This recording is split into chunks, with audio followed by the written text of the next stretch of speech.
ఈరోజు మనం వినబోయే సంగతి ఈ మధ్యకాలంలో ఎక్కువగా దేవుడి మీద మాట్లాడుతున్న ఒక ప్రశ్నకు సమాధానం.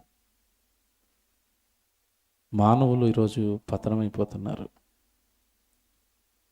వ్యభిచారం పేరుతో, నరహత్యల పేరుతో, దొంగతనాల పేరుతో మనుషులు చనిపోతుంటే లేదా నేరాలలో ఇరుక్కుంటుంటే దేవుడు లేడు అనే వారికి ఇదొక అస్త్రంగా దొరికింది. ఏమని మాట్లాడుతున్నారు ఈ మధ్యకాలంలో ఎక్కువగా అంటే, దేవుడని ఆయన ఉంటే ఈ నేరాలు ఎందుకు జరుగుతున్నాయి, దేవుడని ఆయన ఉంటే ఈ పాపాలు ఎందుకు జరుగుతున్నాయి, మానవులు ఎందుకు ఇలా పతనం అయిపోతారు, మానవులు ఎందుకు ఇలా నాశనం అవుతారు, దేవుడు ఉన్నాడు అంటున్నారు కదా, ఆ దేవుడు ఈ నేరాలను ఆపాలి కదా. సో నేరాలు జరుగుతున్నాయి అంటే దేవుడు లేడు అంటున్నారు. నేరస్తులు పెరుగుతున్నారు అంటే దేవుడు అని ఆయన లేడు అని ఎక్కువగానండి మధ్యకాలంలో వీళ్ళు ఎక్కువైపోయారు. నాస్తికులు అంటారు. ఈ నాస్తికులు దేవుడు లేడు అని ఒప్పించే ప్రయత్నంలో భాగంగా నేరాలు జరుగుతున్నాయి కనుక దేవుడు లేడు, నేరాలు తీవ్రమవుతున్నాయి గనక, నేరాలు ఎక్కువవుతున్నాయి గనక దేవుడు లేడు అని మాట్లాడుతున్నారు. అంటే దేవుడు లేడు అని సమాజాన్ని ఒప్పించటానికి వారు ఎన్నుకున్న ఒక మార్గం ఇది. దేవుని పిల్లరా, నేరాల గురించి దేవుడు బైబిలులో ఏం చెప్పాడు? ఈ నేర వ్యవస్థ గురించి దేవుడు మాట్లాడా? ఒకవేళ మనిషి తప్పుడోడైపోతే, నేరస్తుడైపోతే దానికి కారకుడు దేవుడా? దీని గురించి బైబిల్లో దేవుడు ఏమైనా మాట్లాడా? ఇది ఈరోజు మనం నేర్చుకోవాల్సింది. దేవుడిని నిలువబెట్టడానికి, దేవుడి ఖ్యాతిని నిలువబెట్టడానికి వాక్యం ఒకటే మనకి మార్గం. వాక్యం మనకి బాగా తెలిస్తేనే ఎవరు ఏ ప్రశ్న అడిగినా సమాధానం చెప్పగలుగుతాం. మధ్యకాలంలో ఒక అతను ఎక్కువగా టీవీల్లో మాట్లాడుతున్నాడంటే, ఆస్తికుడు దేవుడు లేడు అంటాడు. దేవుడు లేడు అని నిరూపించడానికి ఒక ఇంటర్వ్యూ ఇచ్చాడు. ఆ ఇంటర్వ్యూ చూసి నేను ఇంత అమాయకంగా ఉన్నాడు ఏంటి అనిపించింది. నేరాలు జరుగుతున్నాయి కదా, దేవుడు అని ఆయన ఉంటే నేరాలు ఆపాలి కదా. సో నేరాలు జరుగుతున్నాయి అంటే దేవుడు అని ఆయన లేడు అంటున్నాడు. బైబిల్లోకి వెళ్ళి ఈ విషయాన్ని మనం దేవుడిని అడగాలి. ఏంటి దేవా, వీళ్ళకి ఏం సమాధానం చెప్పాలి అని. దేవుడు చెప్తాడు, దేవుడు మాట్లాడతాడు చాలా గొప్పగా. మానవ మేధస్సుకు అంతు చిక్కనివి దేవుడు చెబుతాడు. దేవుని పిల్లరా, వ్యభిచారం కానివ్వండి, దొంగతనం కానివ్వండి, నేరం కానివ్వండి, వీటి కేంద్రం ఏదో, కేంద్ర స్థానం ఏదో యేసుక్రీస్తుల వారు మనకు చెప్పారా? చెప్పారు. ఈ నేరాలన్నీ మనిషికి మొదట ఎక్కడ పుడతాయి? హృదయంలో పుడతాయి. మార్కు సువార్త 7వ అధ్యాయము ఒకసారి చూద్దాం. అందరూ తీసి బైబిలు జాగ్రత్తగా చదువుకోవాలి. మార్కు సువార్త 7వ అధ్యాయము, అందరు తీస్తున్నారా? 20వ వచనంలో ఒక మాట ఉంటుంది. మనుషుని లోపలి నుండి బయలు వెళ్ళున్నది మనుషుడిని అపవిత్రపరుస్తుంది అన్నాడు. మనిషి యొక్క లోపల నుండి బయటకు వచ్చేది మనిషిని అపవిత్రపరుస్తుంది, మనిషిని పాడు చేస్తుంది, మనుషుడిని నేరస్తుని చేస్తుంది. లోపల నుండి బయటకు వచ్చేది. Very good. ఏమొస్తున్నాయట లోపల నుంచి? లోపలి నుండి అనగా అన్నాడు. చూడండి, యేసుప్రభు ఎంత క్లారిటీగా మాట్లాడతాడంటే విషయాన్ని. లోపలి నుండి అంటే మీకు అర్థమవుతుందో లేదో, లోపలి నుండి అనగా మనుషుని యొక్క హృదయములో నుండి దురాలోచనలు. చూసారా? చెడ్డ తలంపులు, చెడ్డ ఆలోచనలు, దురాలోచనలు. ఇదిగో మీరు అంటున్నారు కదా, వ్యభిచారాలు, అత్యాచారాలు, జారత్వములు, దొంగలు చంపేస్తున్నారు కదా ఈరోజు. దొంగతనాలు చేయటం కోసం నరహత్యలు కానివ్వండి, దొంగతనాలు కానివ్వండి, దొంగతనములు, నరహత్యలను, వ్యభిచారములను, తర్వాత లోపములను, చెడుతనములను, కృత్రిమమును, కామ వికారమును, మత్సరమును, దేవదూషణయు, అహంభావమును, అవివేకమును వచ్చును. అతని హృదయం చూస్తేనంటే నాకు ఇదే కనపడింది. అతని ఇంటర్వ్యూ అంతా అహంభావం, నాకు అన్నీ తెలుసు అన్నట్టుగా మాట్లాడుతున్నాడు. నాకు అన్నీ తెలుసు అన్నట్టుగా మాట్లాడుతున్నాడు. యాంకర్ ప్రశ్న అడిగింది, దేవుడు లేడని నువ్వు అంటున్నావు కదా, సృష్టి ఎలాగొచ్చిందంటే దానికి అదే వచ్చింది అంటున్నాడు. ఇతను ఏమనాలి ఇప్పుడు బైబిల్ ప్రకారం? చివరిలో ఒక మాట చెప్పాడు చూసారు యేసు ప్రభు, అహంభావము, తర్వాత ఏముంది చూడండి అక్కడ, అవివేకము. అవివేకము, వివేకము లేనివాడు, అజ్ఞాని అని అర్థం. సృష్టి దానికి అదే వచ్చిందంటే యాంకర్కి ఏం అడగాలో తెలియలేదండి. మనం ఉంటే అక్కడ ఏం అడుగుతాం తెలుసా? సృష్టి దానికి అదే వచ్చింది అంటున్నావు కదా, నువ్వు కూడా నీకు నువ్వే వచ్చావా, మీ అమ్మ నాన్నలు ఉన్నారా అని అడగాలి. ఏమంటాడు అప్పుడు? చూసారా ఏమంటే ఒక అవివేకి మాట్లాడుతున్నప్పుడు ఆ అవివేకికి సమాధానం ఇవ్వాల్సిన వాళ్ళు కూడా సమాధానం ఇవ్వలేకపోతున్నారు. అతను ఏం మాట్లాడుతున్నా అది ఏదో పెద్ద మహాజ్ఞానంలో కనపడుతుంది. కింద కామెంట్లు చూస్తేనండి, అమ్మ నువ్వు సూపర్ చెప్పావన్నా, ఏంటి సూపరా? సృష్టి దానికి అదే వచ్చిందంటావు, సూపరా? అంటే లోకం మొత్తం దేంతో నిండింది అంటే బుద్ధి లేనితనం, అవివేకం, దీనితో నిండిపోయింది. ఇప్పుడు ఇవన్నీ కూడా హృదయంలో నుండి వస్తాయట. జాగ్రత్తగా మీరు దీన్ని మదిలో పెట్టుకోండి. ఎందుకయ్యా అత్యాచారాలు జరుగుతున్నాయి? ఎందుకయ్యా దొంగతనాలు జరుగుతున్నాయి? ఎందుకయ్యా నరహత్యలు జరుగుతున్నాయి? ఎందుకయ్యా జారత్వం జరుగుతుంది? ఎందుకయ్యా ఈ కామ వికారమైన చేష్టలు పేట్రేగిపోతున్నాయి ఈ రోజాన్ని మీరు ఆలోచిస్తే ప్రతి దానికి మూలం చెప్పాడు యేసు ప్రభు. ఇవన్నీ హృదయంలో నుండి పుడుతున్నాయి. అందుకే మనిషి నేరం చేస్తున్నాడు, పాపం చేస్తున్నాడు. ఇది విషయం, ఇది మనసులో పెట్టుకుందాం. ఇప్పుడు వాడు మరొక మాట రేజ్ చేశాడండి. ఏమన్నాడు అంటే, ఒకవేళ దేవుడు అని ఆయన ఉన్నాడు అంటున్నారు కదా మీరు, దేవుడు అని ఆయన ఉంటే ఒక అతన్ని వ్యభిచారిగా ఎందుకు పుట్టిస్తాడు? ఒక అతన్ని దొంగగా ఎందుకు పుట్టిస్తాడు? ఒక అతన్ని మంచిగా ఎందుకు పుట్టిస్తాడు?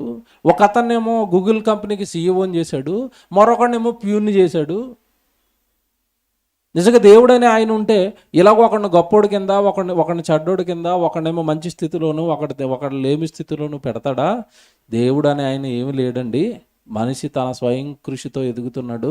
నేను కూడా నా స్వయం కృషితో ఎదిగో ఈ మహాజ్ఞానాన్ని మీకు చెప్తున్నాను, దేవుడు లేడనే జ్ఞానాన్ని అంటున్నాడు. ఇప్పుడు ఆలోచిద్దామండి. ఎందుకంటే బైబిల్ మన చేతుల్లో ఉంది కాబట్టి దేవుడి గురించి ఏ విషయం ఎవరు మాట్లాడినా కాస్త మనకి దాని గురించి సమాధానం చెప్పగలిగే స్థితిని సంపాదించుకుని ఉండాలి. నేరాలు జరుగుతున్నాయి కనుక దేవుడు లేడు అన్నాడు. నేరాలకు కేంద్రం యేసుప్రభు ఏం చెప్పాడు? ఇప్పుడు హృదయం. ఈ హృదయం నేరాలతో నిండిన దానిగా దేవుడు చేశాడా? ఎవడు మంచి హృదయాన్ని దేవుడు చేశాడా? పుట్టించేటప్పుడు హృదయాన్ని ఎలా చేశాడో తెలుసండి? తల్లి గర్భంలో మనకి హృదయాన్ని పెట్టేటప్పుడు ఈ హృదయాన్ని దేవుడు ఎలా పెట్టాడో తెలుసా? కీర్తనల గ్రంథం ఎంత మంచి మాట అండి. అసలు మానవ సమాజానికి కళ్ళు తిరిగే మాట ఇది. కీర్తనల గ్రంథం 33వ కీర్తనకి రండి అందరూ. కీర్తనల గ్రంథం 33వ కీర్తనకి రండి. 33వ కీర్తన 13వ వచనం చూద్దాం. కీర్తనల గ్రంథం 33వ కీర్తన 13వ వచనం చదువుతున్నారు. యెహోవా ఆకాశములో నుండి కనిపెట్టుచున్నాడు, ఆయన నరులందరినీ దృష్టించుచున్నాడు. మనుషులను దేవుడు చూస్తున్నాడు. ఆకాశము నుండి యెహోవా నరులను చూస్తున్నాడట. కిందేమన్నాడు? ఆయన నరులందరినీ దృష్టించుచున్నాడు. అందరినీ అంటే ఇందులో నేరస్తులను కూడా చూస్తున్నాడా? చూస్తున్నాడు. మంచి వాళ్ళని చూస్తున్నాడా? చూస్తున్నాడు. జాగ్రత్తగా వినండి. దేవుడు చూడటం లేదు, దేవుడు లేడు, నేరస్తుడు ఎందుకు అలాగుంటున్నాడు, వాడిని ఏమి చేయట్లేదు ఏంటి దేవుడు? నిజంగా దేవుడు అని ఆయన ఉంటే నేరాలు ఆపాలి కదా అంటున్నారు కదా. ఇప్పుడు నేను ఆన్సర్ చెప్తాను. ప్రసంగం జాగ్రత్తగా లోతుల్లో నుంచి కాస్త నెమ్మదిగా అక్కడికి వస్తుంది, వినండి జాగ్రత్తగా. దేవుడు అని ఆయన మనుషులను కలిగించినవాడు, పుట్టించిన దేవుడట. పరలోకంలో ఉండి భూమి మీద ఉన్న నరులందరినీ దృష్టిస్తున్నాడు, చూస్తున్నాడు. ఇది మనసులో పెట్టుకోండి. ఇది మనసులో పెట్టుకుని కింద మాట చూడండి, 14వ వచనం. తానున్న నివాస స్థలములో నుండి భూలోక నివాసులందరి వైపు ఆయన చూచుచున్నాడు. 15వ వచనం. ఆయన వారందరిని హృదయములను ఏకరీతిగా నిర్మించినవాడు. ఏమంటే దేవుడు ఎలా చేశాడట? వారందరి హృదయములను ఏకరీతిగా నిర్మించినవాడు. అంటే దేవుడు అనే ఆయన ఒకరినొకలాగా కాకుండా అందరినీ ఏకరీతిగా నిర్మించాడు. రైట్? బాగా అర్థం చేసుకోవాలి దేవుడిని. భూమి మీద పుట్టిన పిల్లలు ఎవరైతే ఉన్నారో ఆ పిల్లలందరినీ కూడా దేవుడు ఏకరీతిగానే కలగజేశాడు. ఒకేలా కన్నాడు, ఒకేలా చేశాడు. మీ అందరికీ తెలిసిన ఒక మాట ఉంటుంది, దేవుడు నరులను యథార్థవంతులుగా పుట్టించెను. చూస్తారు అది ప్రసంగి గ్రంథం. అక్కడికి రండి. ప్రసంగి గ్రంథం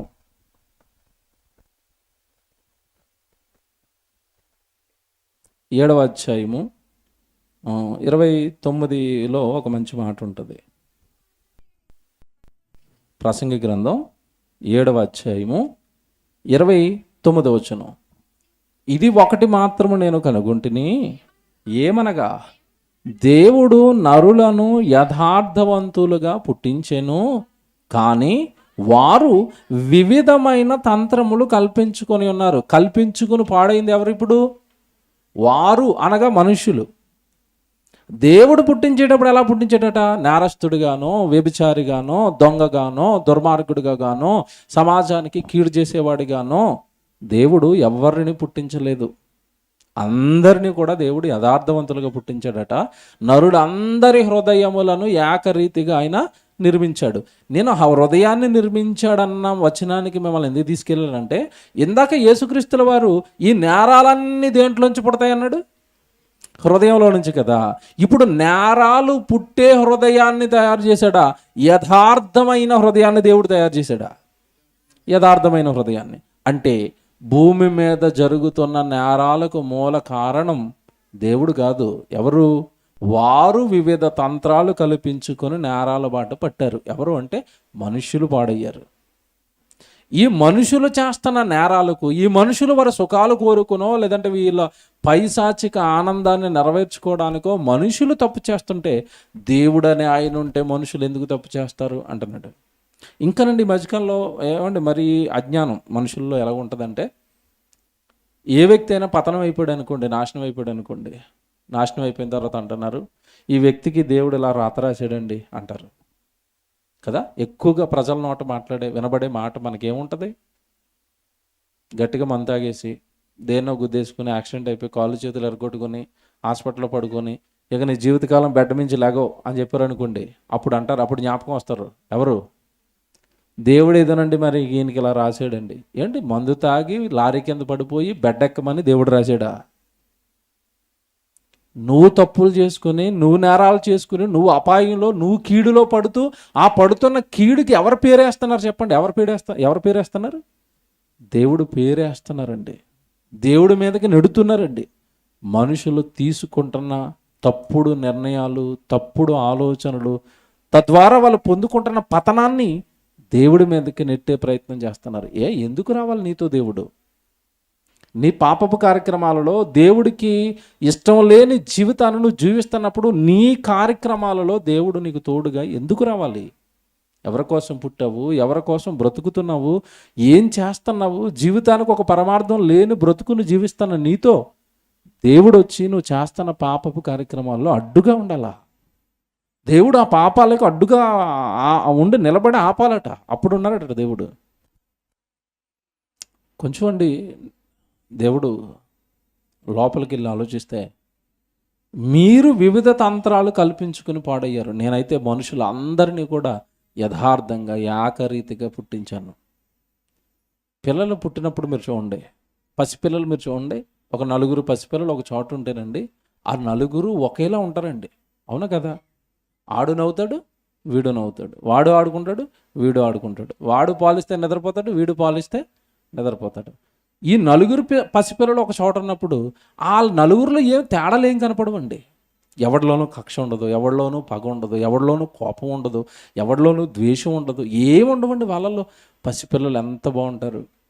అలాగ భూమి మీద పుట్టిన మనుషులందరూ కూడా పసిపిల్లలుగానే కదా ఈ లోకానికి వచ్చారు. బిల్లాడని మీకు తెలియదు కదండి, ఉగ్రవాది చాలామందిని చంపాడు. వాడిని దేవుడు అలా చంపాలని పుట్టించాడా? నువ్వు ఉగ్రవాదిగా తయారయ్యి గన్న పట్టుకొని అందరిని పేల్చేయమని చెప్పాడా? కాల్చేయమని చెప్పాడా? లేదే. వాడు ఏదో స్వప్రయోజనాన్ని కోరుకొని అలా తీవ్రవాదిగా ఉగ్రవాదిగా మారిపోయాడు. మనుషులు ఎందుకు పాడవుతారో కూడా దేవుడు బైబిల్లో చెప్పేశాడండి. ఎందుకు పాడవుతారో తెలుసా? మనిషిని పాడు చేసేవి మూడు అని చెప్పాడు.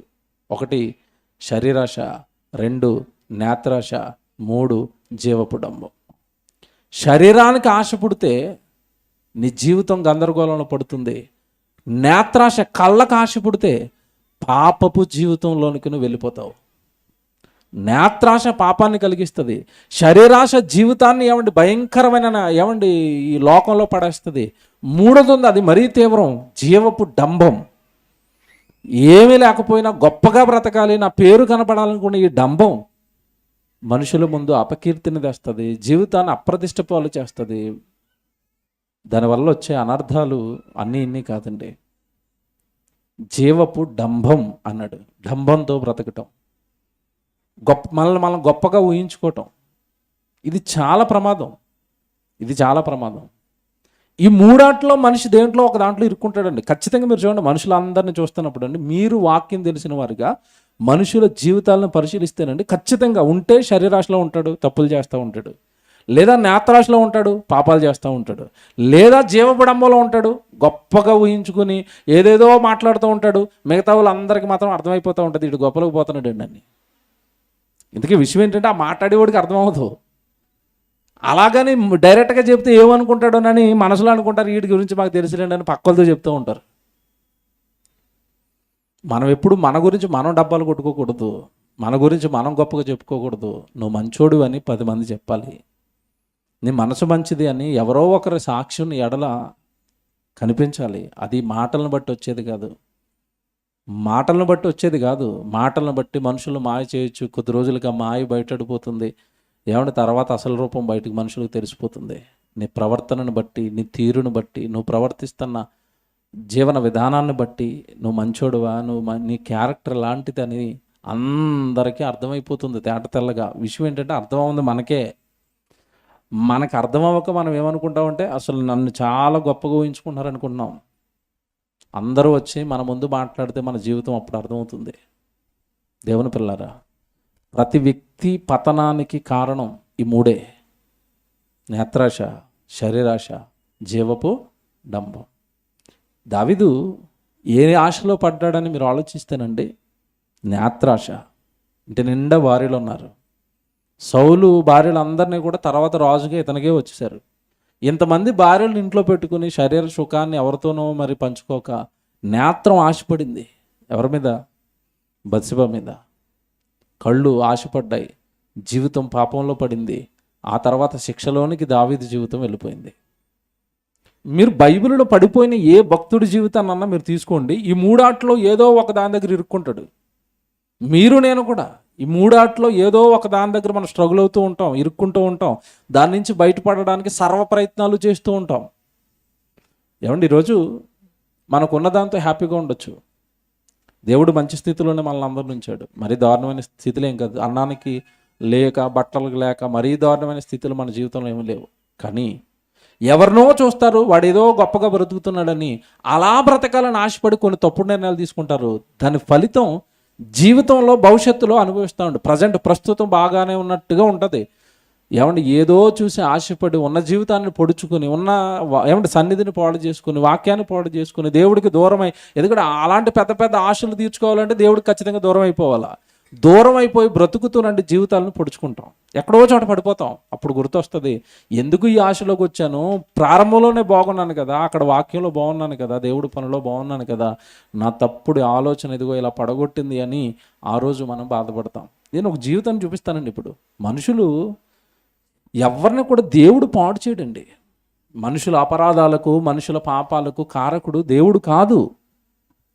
దేవుడు అందరిని ఒకేలా పుట్టించాడు. ఇంకో మాట చెప్పనా, పరలోకంలో ఉన్న కన్న తండ్రిగా అందరూ గొప్పగా ఉండాలని కోరుకుంటాడండి దేవుడు.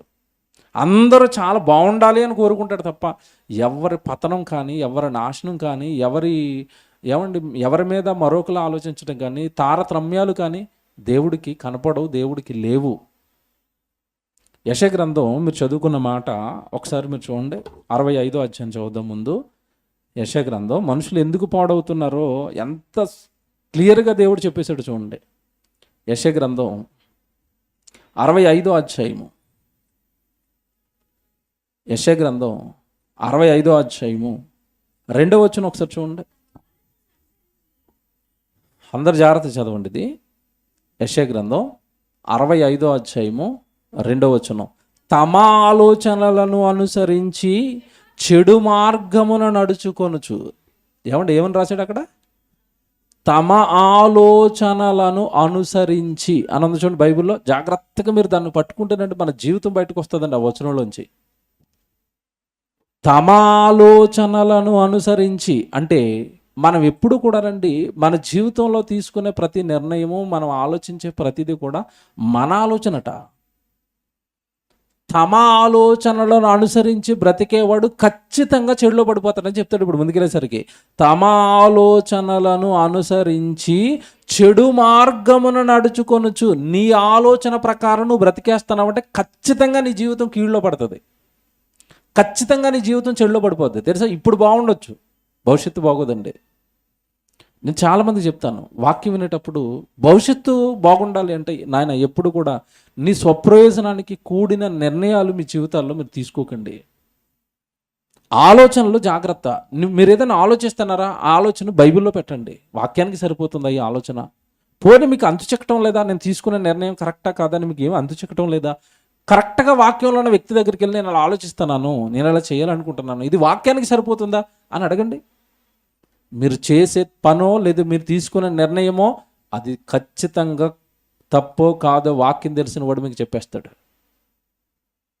కానీ మనం ఏం చేస్తామంటే మనుషుల ఆలోచనలు తీసుకుంటాం. ఇది ఇప్పుడు ఒకటి జీవితంలో జరిగింది, ఆ జీవితాన్ని కూడా తెస్తాను. ఇప్పుడు మనుషుల ఆలోచనలు తీసుకుంటున్నాం, మనుషుల అభిప్రాయాలు తీసుకుంటున్నాం, మనుషుల నుంచి సేకరణ చేస్తున్నాం ఏదైనా విషయానికి సంబంధించి. కానీ దేవుడిని అనుసరించి, దేవుడి వాక్యాన్ని అనుసరించి ఆలోచిస్తే, నిర్ణయాలు తీసుకుంటే భవిష్యత్తు బంగారమై ఉంటుందండి.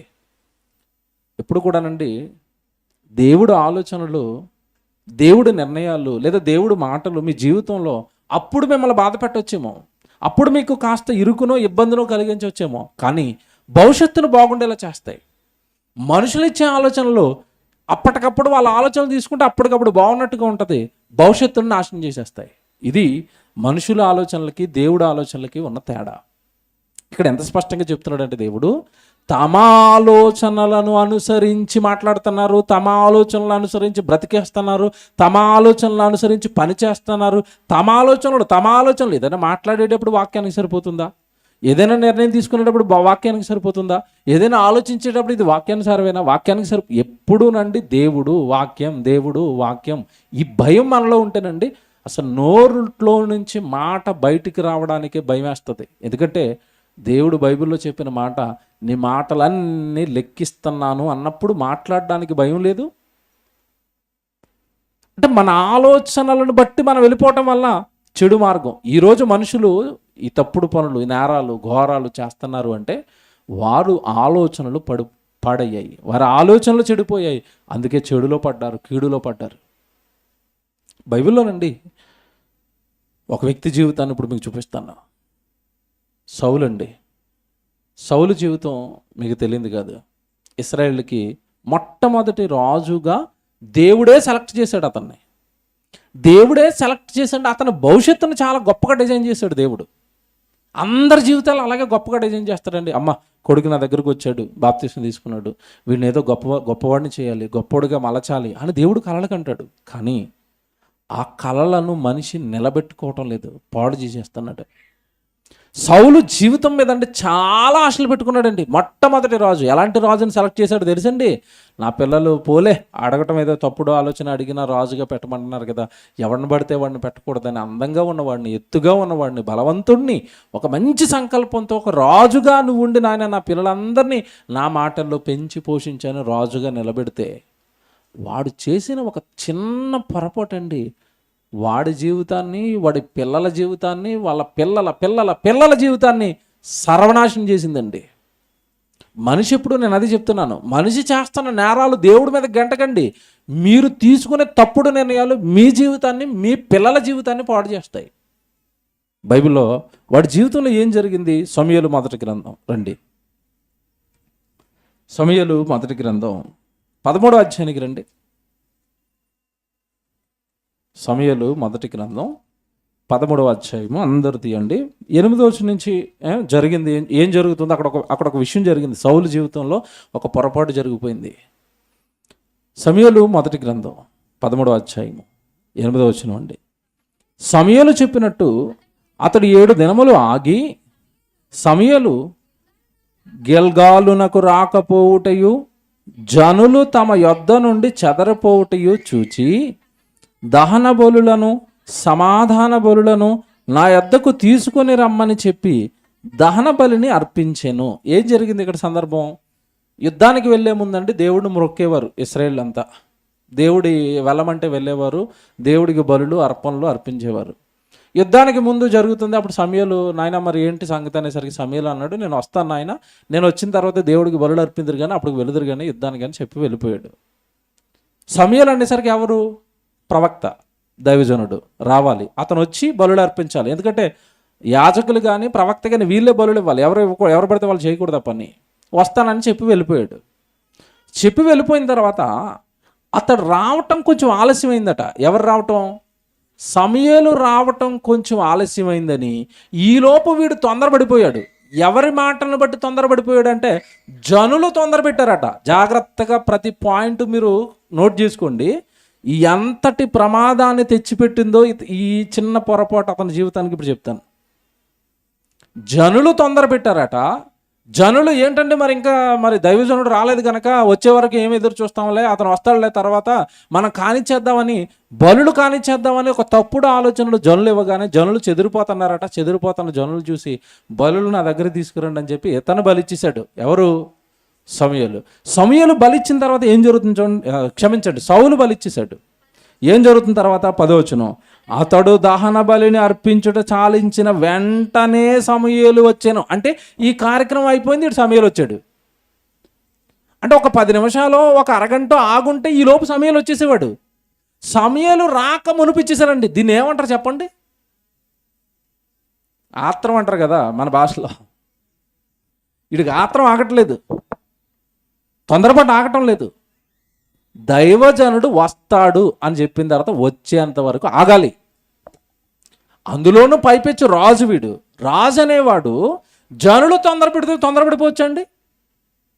జనులను కంట్రోల్ చేయాల్సిన వీడు, కమాండ్ చేయాల్సిన వీడు, ఆగండి వస్తానని చెప్పాడుగా దైవజనుడు, రాజుగా నేను శాసనం చేస్తున్నాను, ఆయన వచ్చేంత వరకు ఈ కార్యక్రమం ఇలా జరగకూడదు, మీరు సైలెంట్గా ఉండండి అని రాజు అడిగితే వాళ్ళు ఆగిపోతారు కదండి.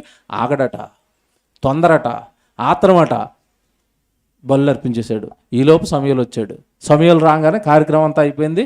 ఏమండి, కార్యక్రమం అయిపోయిన తర్వాత పలకరించడానికి వెళ్ళాడు. ఎవరిని? సమూయేలుని. చూడండి అక్కడ ఏం జరుగుతుందో.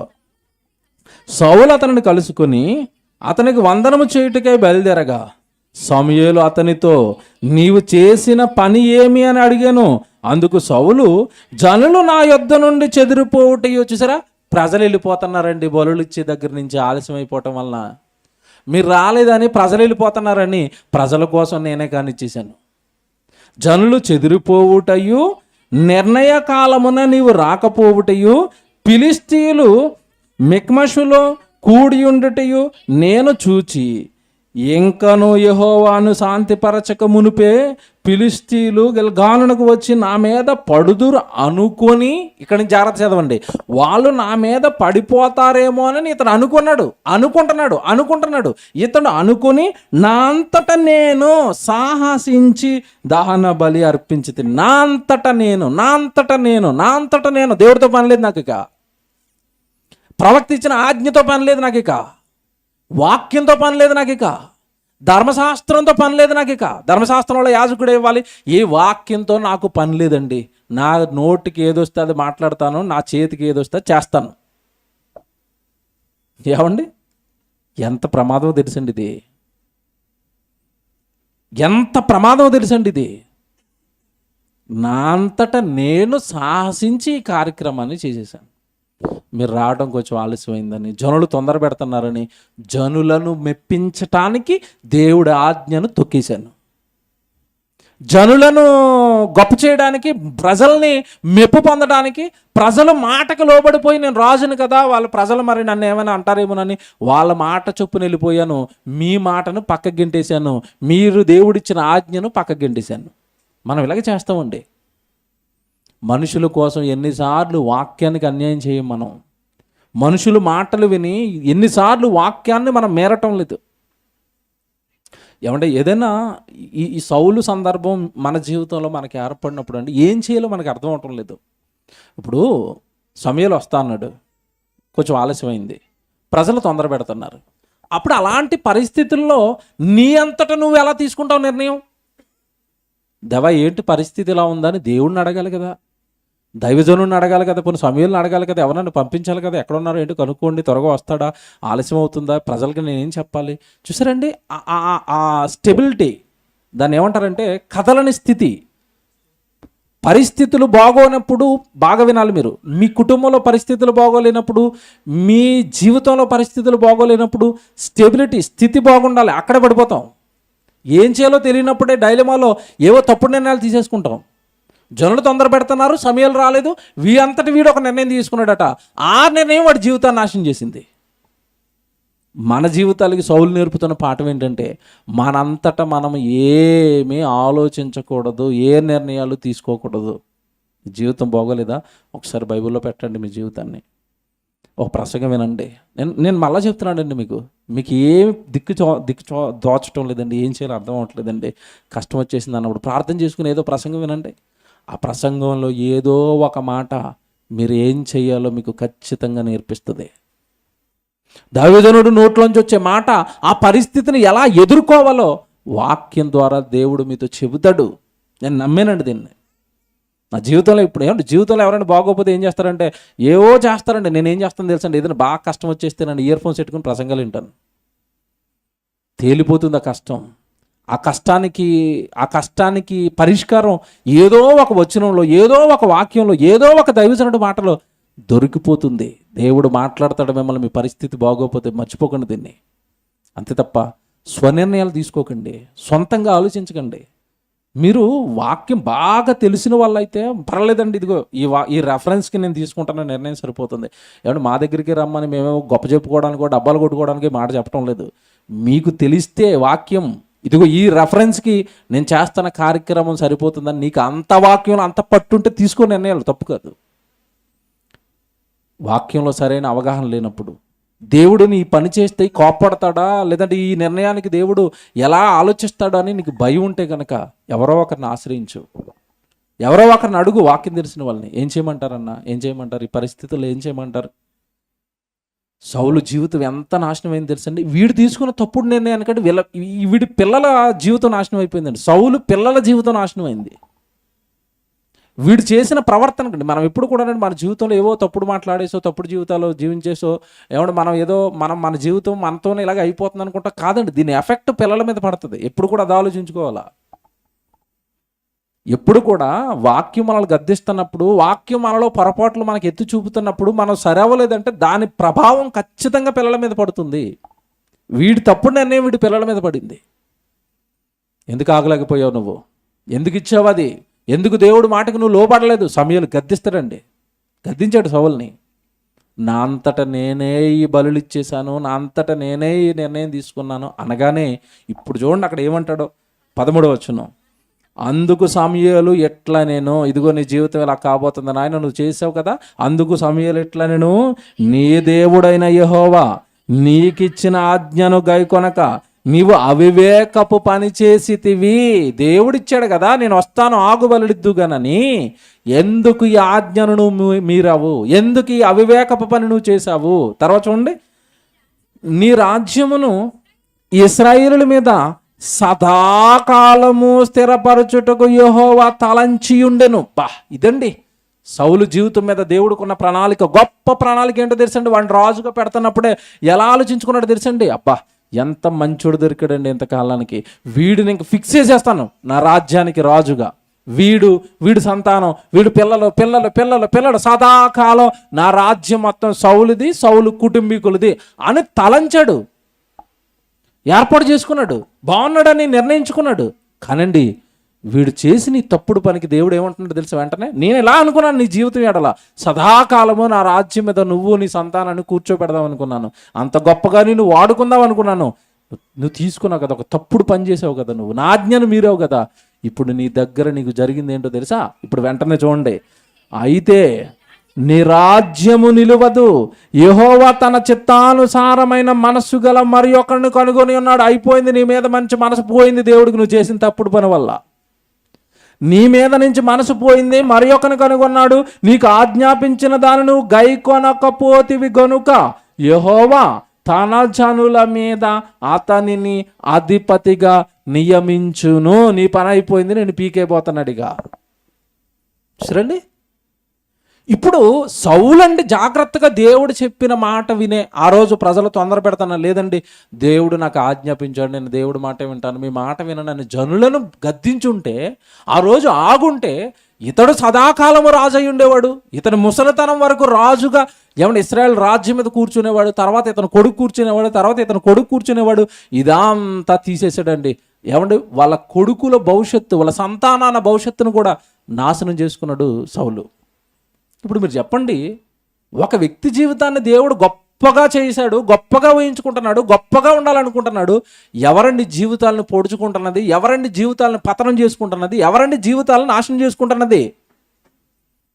మనుషులు కదా, మనుషుల తప్పుడు ఆలోచనలు కదా, మనుషుల తప్పుడు నిర్ణయాలు కదా, మనుషులు తీసుకునే ఏమంటే అవివేకంతో కూడిన ఆలోచనలు కదా, నిర్ణయాలు కదా.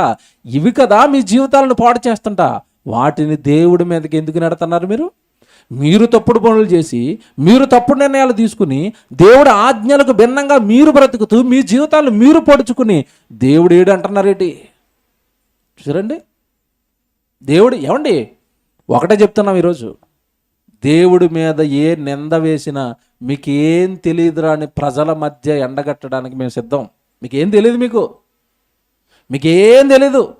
దేవుడి గురించి ఆల్రానోడు కూడా ఈరోజు దేవుడి గురించి మాట్లాడుతుంటే ఏమంటే దేవుడి గురించి అహోరాత్రులు నిద్రలు మానుకొని పరిగెడుతున్నాం. మేమెందుకంటే సైలెంట్గా ఉంటాం?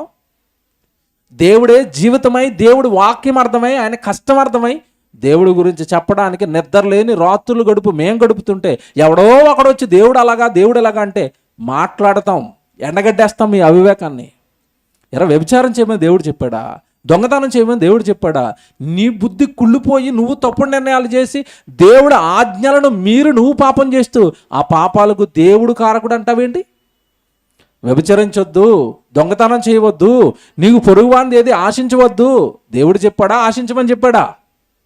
వద్దు వద్దు వద్దు, అవి పాపాలు ఆయన చెబుతున్నా నువ్వు వినకపోతే నీ వెనకాల కర్రట్టుకుని రావాలా? నువ్వు ఏ వ్యభిచార గృహంలోకి దూరుతున్నావో నీ వెనకాల దేవుడు రావాలి ఆ గృహంలోకి, నీతో వ్యభిచారం ఆపించడానికి. అంత కర్మ ఆయనకేం పట్టింది? నువ్వు చేస్తే నువ్వు పోతావు. ఎవడు చేస్తే వాడు పోతాడు, ఎవడు తప్పుడు నిర్ణయాలు తీసుకుంటే వాడు పోతాడు. ఆజ్ఞలైతే ఇచ్చాడు. ఇంకా చెప్పనండి, దేవుడు ఎంత మంచోడో. నాయనా, నువ్వు ఈ తప్పు చేస్తే ఈ పాపంలో పడిపోతావు, నువ్వు ఈ నేరం చేస్తే నీకు ఇలాంటి శిక్ష వస్తుంది. వ్యభిచారం పేటరేకిపోతుంది కదండి. వ్యభిచారం గురించి దేవుడు ఎంత గొప్పగా మాట్లాడాడు తెలుసండి. చదివినోడు ఎవడో వ్యభిచారం జోలికి వెళ్ళడు. నేరాలు అంటున్నారు కదా, ఒక నేరం గురించి చూపిస్తున్నాను. ఈ వ్యభిచారమే కదండి ఈరోజు పెద్ద నేరం. దీని గురించి దేవుడు ఎంత కఠినంగా మాట్లాడాడు తెలుసండి బైబిల్లో. సామెతల గ్రంథం 6వ అధ్యాయం చూడండి. సామెతల గ్రంథం 6వ అధ్యాయము 26వ వచనం చూడండి.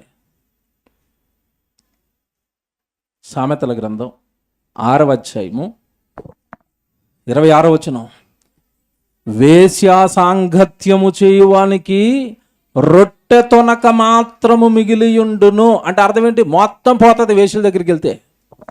నీ ఆస్తి లాగేస్తారు, నీ అందం లాగేస్తారు, నీ సౌందర్యం లాగేస్తారు. చివరికి వేషలతో తిరగటం వల్ల నీకు భయంకరమైన వ్యాధి వస్తుంది, ఎయిడ్స్ వ్యాధి వస్తుంది, మంచాన్ని పడతావు. చివరికి నువ్వు సరైన భోజనం చేయడానికి కూడా ఉండదు. ఏం తినాలట? రొట్టె తొనక మాత్రము మిగిలియుండును. నీ చివరికి భోజనం ఏంటంటే రొట్టె ముక్కలు తినుకోవటమే. నీ జీవితం ఇలాగ అయిపోతుందరా అని దేవుడు హెచ్చరిస్తుంటే, నేరాలు చేస్తుంటే దేవుడు ఏం చేస్తున్నాడు అంటున్నాడు ఈడు. నేరాలు చేయొద్దురా, పాపాలు చేయొద్దురా, నీ జీవితం నాశనం అవుతుందిరా. ఎంత బాగా చెప్పుకున్నాడండి పిల్లలకి దేవుడు. తర్వాత చూస్తారా 29 చూడండి. 29 తన పొరుగువాని భార్యను కూడువాడు ఆ ప్రకారమే నాశనమగును, ఆమెను ముట్టువాడు శిక్ష తప్పించుకొనడు. పొరుగువాని భార్యను ముట్టవా, నీకు శిక్ష తప్పదు. చూసారా ఎంత కఠినమైన ఆజ్ఞనండి బైబిల్లో, ఎంత కఠినంగా చెప్తున్నాడండి. 32 చూడండి తర్వాత కింద. 32 జారత్వము జరిగించేవాడు కేవలము బుద్ధిశూన్యుడు, ఆ కార్యము చేయవాడు స్వనాశనమును కోరువాడే. చూసారా, సొంత నాశనాన్ని కోరుకుని కార్యక్రమాలు చేస్తున్నాడు. ఈ కార్యక్రమాలు చేసేవాడు ఖచ్చితంగా నాశనం అవుతాడు. స్వనాశనమును కోరుకునేవాడే వాడు దెబ్బలకును అవమానమునకు పాత్రుడగును, వానుకు కలుగు అపకీర్తి ఎన్నటికి తొలగిపోదు. ఏమండి, ఎవరితోనైనా వ్యభిచారం చేస్తూ దొరికిపోయాడు అనుకోండి, టీవీ వాళ్ళు వేసేస్తారు, టీవీ9లో, టీవీ5లో వస్తుంది, ఎన్టీవీలో వస్తుంది. ఆడు భవిష్యత్తులో ఏమంటే ఈడెప్పుడో ఒక లాడ్జ్లో దొరికిపోయాడు అమ్మాయితో టీవీ వాళ్ళు అందరూ చూపించేశారండి. చూపించేసిన తర్వాత ఈ అవమానం వచ్చేసింది. అవమానం వచ్చేసిన తర్వాత బయట ఎక్కడన్నా ప్రజలకు కనపడ్డాడు అనుకోండి, వీడు ఏం గుర్తొద్దో చెప్పండి వెంటనే వీళ్ళకి? ఈడే కదా లాడ్జ్లో దొరికిపోయింది, ఈయన కదా ఆ రోజు టీవీ5లో చూపించింది. అవమానం జీవితకాలంలో పోతుందండి. వాడు భవిష్యత్తులో ఎంత మంచి మంచి పనులు చేసినా ఇక మంచి పనులు జ్ఞాపకం రావు. ఏం జ్ఞాపకం వస్తాయి? వ్యభిచారంలో దొరికిపోయాడట, వ్యభిచారంలో దొరికిపోయాడట, వ్యభిచారంలో దొరికిపోయాడట.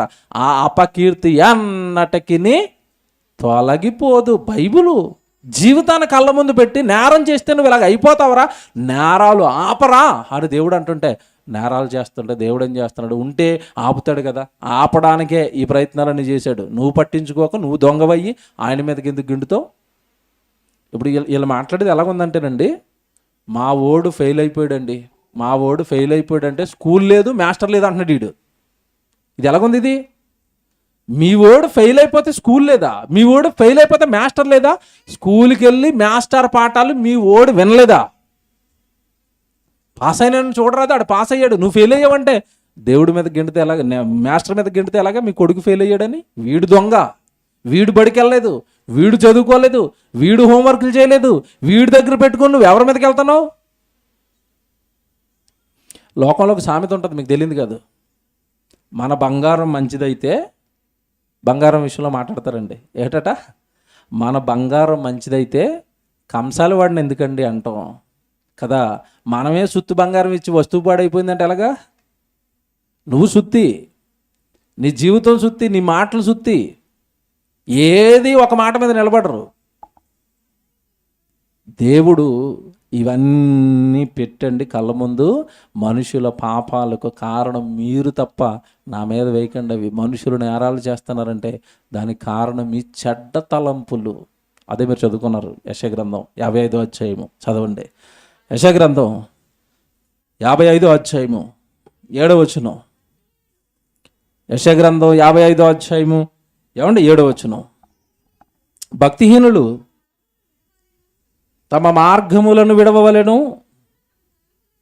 దుష్టులు తమ తలంపులను మానవలెను, వారు యెహోవా వైపు తిరిగిన ఎడల ఆయన వారి అందు జాలిపడు. ఏమంటే తప్పులు చేయని మనిషి ఉండడండి, నేరాలు చేయని మనిషి ఉండడండి. సర్వసహజం, పడిపోయామేమో తెలియదేమో ఆ రోజు. కానండి నిజంగానండి ఈ వచనం చదివిన తర్వాత నాకు మనస్సు దేవుడితో నిండిపోయిందండి.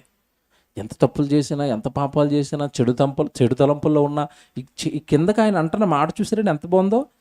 భక్తిహీనులు తమ మార్గమును విడవవలెను, నాయన నేరం విడిచిపెట్టే కొడుక. తర్వాత దుష్టుల తలంపులు మానవలను, దేవుడికి విరుద్ధమైన తలంపులు తలుస్తున్నావు అవన్నీ మానేసేయి. తర్వాత వారు యెహోవా వైపు తిరిగిన ఎడల ఆయన వారి యందు జాలిపడును. ఏమండి, నేరస్తుడి మీద ఎవరైనా జాలి పడతారా, కోపం చూపిస్తారా? మర్డర్ చేసి దొరికిపోయాడు అనుకో, పోలీసు వాళ్ళకి ఎలా ఉంటుంది, దాన్ని చూసి పళ్ళు కొరుకుతూ ఉంటాడు. ఈయన్ని బయట కొడితే ఎవరైనా చూస్తారేమో, లోపలేసేద్దాం వెళ్ళి, అంతే కదండి. పోలీసు వాళ్ళకి వ్యతిరేకంగా మాట్లాడారు అనుకోండి, షూట్ చేస్తున్నప్పుడు పోలీసుడు ఏమంటాడంటే, అలా కాదు నేను, అలా కాదు అలా కాదు అలా కాదు అలా కాదు అంటే అక్కడ ఎలా ఉంటాడంటే కెమెరాలో పడిపోయి పబ్లిక్గా కొడితే ఏమైనా అంటాడేమో అని అనుకుని, మీకు అప్పుడప్పుడు వీడియోలు వస్తూ ఉంటాయి చూడండి, పోలీసు వాళ్ళని ఎదిరించిన వీడియోలు. అప్పుడు వాడు ప్రశాంతంగా మాట్లాడతాడండి పబ్లిక్ ముందు ప్రశాంతంగా మాట్లాడి జైలుకి తీసుకెళ్ళిన తర్వాత ఏం చేస్తాడు చెప్పండి? జైల్లో వేసిన తర్వాత 4 గోడల మధ్య కొల్లబొడి చేస్తాడు, కాళ్ళు లేక ఏమంటే కనబడిన దెబ్బలు కొడతారండి పోలీసు వాళ్ళు. బయట విడిచిన తర్వాత చూడండి మీరు, ఆడు నడవలేడండి సరిగా, రోడ్డు మీద నడవలేడు సరిగా, కుంటుకుంటా నడుతాడు. అప్పుడు మనకు అర్థమైపోద్ది వేసారు కోటింగ్ అని.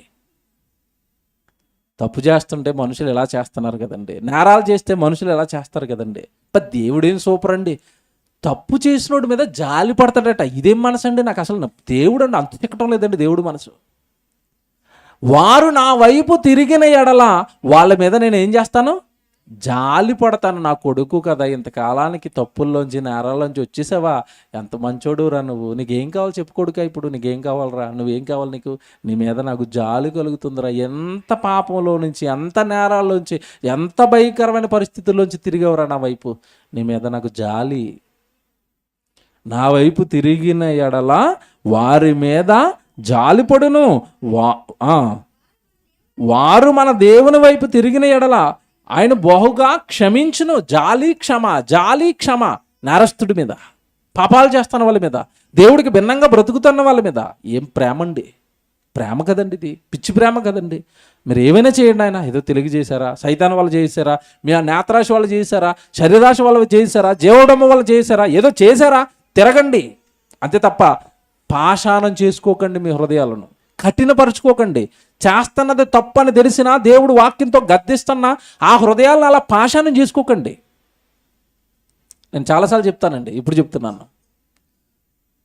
మన వాక్యం వింటున్నప్పుడు అండి, మన హృదయానికి ఏదైనా నొచ్చుకుంటుంది అంటే ఖచ్చితంగా మన హృదయంలో తప్పు ఉంది. తప్పు లేకపోతే మొహం మీద వాక్యం వింటున్నప్పుడు నవ్వు వస్తుంది, సంతోషం వస్తుంది, ఆనందం వస్తుంది. మొహం బిగిసిగిపోతుందంటే ఏముంది లోపల? ఇప్పుడు డాక్టర్ దగ్గరికి వెళ్ళాం, పుండు అయింది. పుండు అయినప్పుడు డాక్టర్ ఏం చేస్తాడు చెప్పండి? పుండుని చెక్కుతూ ఉంటాడు. చెక్కేటప్పుడు ఏమొస్తుంది? నొప్పి, భయంకరమైన నొప్పి. చెక్కుతున్నప్పుడు ఆ కుళ్ళు తీసేయాలి కదా, పైన కుళ్ళిపోయింది కదా, అది తీస్తున్నప్పుడు ఏమొస్తుంది? నొప్పి. ఆ నొప్పిని భరించి అలాగే ఏడుస్తూ అలాగ ఉండిపోయాం అనుకోండి, ఏమంటే అది కుళ్ళు అంతా చెక్కేస్తాడు. దాన్ని భరించుకుంటే మంచి కట్టుకడతాడు. 4 రోజులకి కుళ్ళు వెళ్ళిపోయింది కనుక మంచి చర్మం అక్కడ ఏర్పడుతుంది, మంచి కాలు మరలా యథావిధిగా అయిపోతుంది. ఏమంటే చెక్కుతున్నప్పుడు నొప్పి వస్తుంది కనుక నాకు చెక్కొద్దు అన్నాం అనుకోండి, ఏమైపోద్ది? అక్కడ ఉన్న చిన్న కుళ్ళు కాలు మొత్తం కుళ్ళిపోయి కాలు తీసేస్తాడు. తర్వాత నొప్పి వస్తుంది హృదయానికి వాక్యం విన్నప్పుడు అంటే చెడు ఉంది ఖచ్చితంగా. చెడు లేకపోతే వాక్యం వింటున్నప్పుడు హ్యాపీగా ఆనందం వస్తుంది, సంతోషం వస్తుంది. దేవుడు ఏమంటున్నాడు అంటే, నా బాధ నిన్ను బాధ పెట్టినా, నా వాక్యం నువ్వు చేస్తున్నది తప్పు అని నీకు చెబుతున్నప్పుడు దానిని విడిచిపెట్టి నా వైపు తిరిగితే నేను నీ మీద జాలి పడతాను. నువ్వు చేసిన పాత నేరాలన్నిటిని నేను ఏం చేస్తానంటున్నాడు? క్షమిస్తాను. ఏమంటే దేవుడు ఈ నేరాల మీద ఇంత గొప్ప లోతుగా వివరణ ఇస్తుంటే, నేరాలు జరుగుతుంటే దేవుడు ఏం చేస్తున్నాడు అన్నవాడిని ఏమనాలి? ఇప్పుడు పిహెచ్డి జ్ఞానాలా, ఏమీ తెలియనుడు అనాలా? వీళ్ళు జ్ఞానులండి ఇప్పుడు లోకానికి. దేవుడి గురించి మాట్లాడి ప్రతి ఒక్కడు జ్ఞానే. ఆడికి ఇంటర్వ్యూలు ఇప్పుడు ఏమంటే ప్రతి యూట్యూబ్ ఛానల్ అండి దేవుడు లేడు అని ఎవడన్నా అన్నాడు అనుకోండి, ఆయన ఇంటర్వ్యూకి తీసుకొచ్చేస్తున్నారు. సమాజం ఎలాగుందండి, సమాజం ఎలాగుంది. దేవుడేమో ఇంత గొప్పగా ఏమండి ఒక మనిషి పాడవుతుంటే ఎందుకు పాడవుతున్నాడో చెప్తున్నాడు, వాడిని ఎలా క్షమించాలో చెప్తున్నాడు, వాడు ఏ పాపంలో పడతాడో చెప్తున్నాడు, ఏ నేరంలో పడుతున్నాడో చెప్తున్నాడు. చివరిగా మాట చూపిస్తానండి, ఇంత గొప్పగా రాయించాడు బైబిల్ని, మీకు అర్థమైపోద్ది. ఇప్పుడు ఇర్మియా గ్రంథం 2వ అధ్యాయము, ఇర్మియా గ్రంథం 2వ అధ్యాయము 19వ వచనం. ఇర్మియా గ్రంథం 2వ అధ్యాయము 19వ వచనం. నీ దేవుడైన యెహోవాను విసర్జించుటయు, నీకు నా ఎడల భయభక్తులు లేకుండాటయు బాధకును శ్రమకును కారణమగునని నీవు తెలుసుకొని గ్రహించున్నట్లు నీ చెడుతనము నిన్ను శిక్షించును. ఈ మాట చూడండి ఎలాగుందో, నాకు భలే అనిపించిందండి ఈ మాట. ఇదిగో నేను దేవుడిని కదా, నా యందు నీకు భయభక్తులు లేవు, నా యందు భయం లేదు, బాధ లేదు. నా యందు భయము భక్తులు లేకపోవటం వల్ల బాధకును శ్రమకును కారణమగునని నువ్వు తెలుసుకుని గ్రహించున్నట్లు. దేవుడి యందు భయము భక్తి లేనివాడు శ్రమల్లో పడతాడట, కష్టాల్లో పడతాడట, పాపాల్లో పడతాడట, నేరాల్లో పడతాడట. ఆ తర్వాత చూడండి ఎంత మంచి మాట అండి అది. నీవు గ్రహించున్నట్లు నీ చెడుతనమును నిన్ను శిక్షించును. ఏమన్నా ఈరోజు మనుషులు చేస్తున్న ఈ పాపాలకి నేరాలకి ఏమన్నా ఈ శిక్షలకి భయంకరమైన జీవితానికి కారణం ఏంటట? నీ చెడుతనం నిన్ను శిక్షిస్తుంది, నేను కాదు సుమా. నీ పాపాలు నిన్ను అలాగా ఆ పరిస్థితుల్లోనికి లాగేసే, నేను కాదు సుమా. నీ చెడుతనం నీ హృదయం బాగోలేదు, అదే నీ మీద ఏమండి శిక్షగా మారిపోయింది. తర్వాత మాట చూడండి అక్కడ, నీ చెడుతనము నిన్ను శిక్షించును, నువ్వు చేసిన ద్రోహము నిన్ను గద్దించునని ప్రభువు సైన్యములకు అధిపతియగు యెహోవా. చూసారండి, నువ్వు చేసిన చెడుతనం నిన్ను శిక్షిస్తుందట, నీవు చేసిన ద్రోహం నిన్ను గద్దిస్తుందట. జీవితాన్ని నాశనం చేసుకుంటున్నదండి ఒకటేనండి, దేవుడి వాక్యానికి లోబడక, దేవుడి మాట వినక నరులు పాపాలు నేరాలు బాట పడుతున్నారు. అందులోనూ ఏమంటే దేవుడి భయం బొత్తిగా లేకపోవటం వలన పాపాలు తప్పండి. దేవుడే లేడంటే అలాగా. టైం అయింది, ఓ మాట చెప్తాను మీకు అర్థమైపోద్ది. దేవుడు లేడు అని వీళ్ళు అనుకుంటున్నారు, ఉన్నాను అంటాడు అప్పుడప్పుడు దేవుడు, కాకపోతే వీళ్ళకి అర్థం అవటం లేదు. నేరాలు పాపాలు పెరిగిపోయినప్పుడు సేవ చేస్తున్న ప్రకృతిని దేవుడు ఆయుధంగా మనుషుల మీదకి మలుస్తాడు. మలిచాడా?